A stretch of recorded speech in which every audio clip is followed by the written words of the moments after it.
A Counter-Strike streamer who barely plays Valorant showed up for one single day, pulled 146,000 peak viewers, and beat every full-time Valorant streamer on the planet.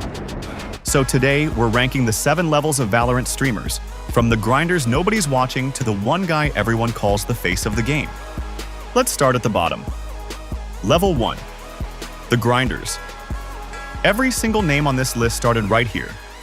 These are the creators sitting under 10,000 average viewers, streaming for hours, just hoping one clip blows up or one tournament co-stream gets them noticed. And before you write them off, understand the size of the pool they're swimming in.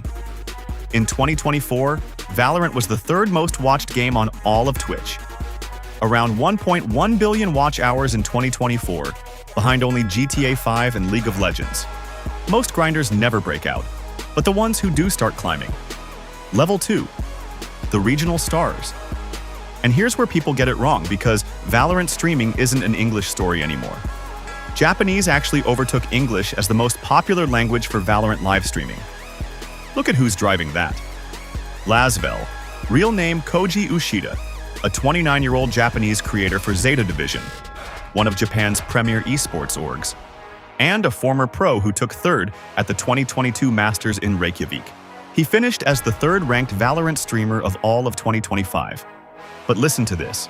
There's a guy named Biju-san, also Japanese, who jumped 7,717 places on Twitch's hours watched ranking in a single year, landing at 134th overall. That's not growth. That's a rocket. And it's not just Japan. Brazil has Sacy and TCK10. Canada has Muda, GOFNS, and Shanks_TTV. France has Comet Zero, who owns Carmine Corp, and Squeezy, co-founder of Gentlemates. Every region has its own kings. Level 3. The Game Changers scene. This level built the women's side of Valorant content, and the biggest name here has one of the realest stories in the game. Kyde started streaming on Halloween 2020, was part of the 100 Thieves content family, and won Best Valorant Streamer at the 2022 Streamer Awards. Then in March 2023, she announced she'd been diagnosed with acute myeloid leukemia. Her words were simple: "I've recently been diagnosed with acute myeloid leukemia." And it gets heavier. She went through chemo and announced she was off it that September, but she made a point of saying that didn't mean she was cancer-free. She kept streaming anyway. By the time she announced an indefinite break in April 2025, she had around 3.1 million Twitch followers and a peak stream of over 148,000 people watching at once. Her reason for stepping away hit hard though. She said streaming was never her dream. Next to her, French streamer Helidia built a following close to 800,000, streaming entirely in French. This whole level proved the audience was always bigger than people thought. Level 4. The pro turned co-casters. These are the former pros who couldn't fully walk away, so they turned their game knowledge into commentary, and they take over the biggest events. FNS, Pujan Mehta, used to run NRG as their in-game leader, and before that helped build Optic Gaming's Valorant roster into one of NA's most dominant rosters. At Valorant Champions 2025, he was the top co-streamer by total watch time, with 3.87 million hours watched across Twitch and YouTube combined. Then there's Mixwell, the Spanish former CSGO pro, who owns his own org and sat as a top European co-streamer all through 2025. But here's the catch nobody warns you about. Nothing here is safe. In early 2026, Mixwell took one of the hardest viewership drops in the scene. Over 50% fewer average viewers at Stage 1 compared to the year before. Hold on to that because the next level makes it make sense.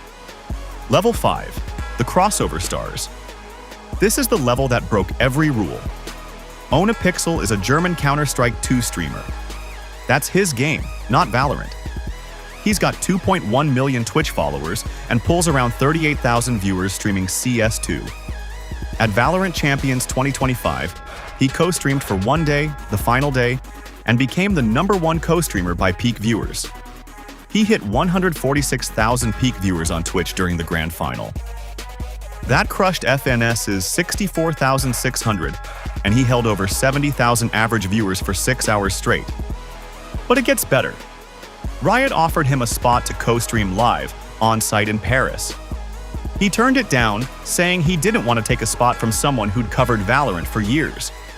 Afterward, he said, "My blood is CS. Counter-Strike is where I'm at, but this was great." Think about that. A guy whose blood is Counter-Strike pulled the biggest co-streaming numbers at Valorant's biggest event of the year. And by the way, if you're enjoying this breakdown, drop a like and subscribe, because this next part shows where the whole scene is heading. At that same event, 58.4% of the 47.58 million total hours watched came from co-streamers, not the official broadcast. The community stream isn't the sideshow anymore, it's the main event. Level 6. The Established Kings. Now we're at the two names sitting above almost everyone. Tarek Celik, is the former CSGO pro who won the E-League Major in Boston back in 2018 with Cloud9, the first North American team to ever win a CSGO Major. And he was named Tournament MVP.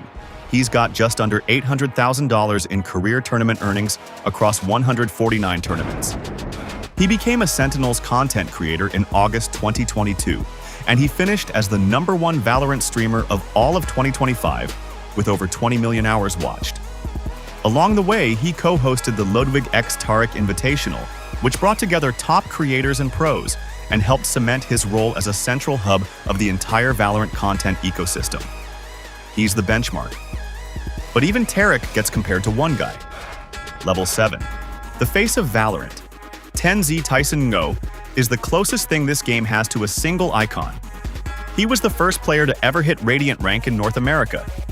He won the 2021 Masters in Reykjavik with Sentinels and took Grand Finals MVP, then won Masters Madrid in 2024. His playstyle, built around aggressive dueling on agents like Jett and Chamber, basically defined how a generation of players learned to watch Valorant. Sentinels reportedly bought out his contract in 2021 for somewhere between $1.25 and $1.5 million, stepping in after Sinatra's suspension left the roster needing a new cornerstone. And his story kept moving. He announced his retirement from competitive play in September 2024, left Sentinels in May 2025, and reportedly signed with T1 as a content creator for 2026, all while sitting around 4.5 million Twitch followers. Here's what makes him level 7 though. He didn't get here by streaming the most hours or chasing the biggest tournament numbers. He got here by being the player who defined what Valorant looked like at its absolute peak. One last thing before you go. You're going to see net worth numbers thrown around for every name on this list, and you should doubt all of them. The estimates for 10Z alone swing from $1.8 million all the way to $3 million, and one site straight up claimed Tarek is worth $20 million, which is almost certainly garbage. The real story of Valorant streaming was never the money, it's the climb. 7 levels from the grinder nobody's watching to the face of the game. And the weirdest truth of all? A Counter-Strike guy can show up for one day and outdraw every single one of them.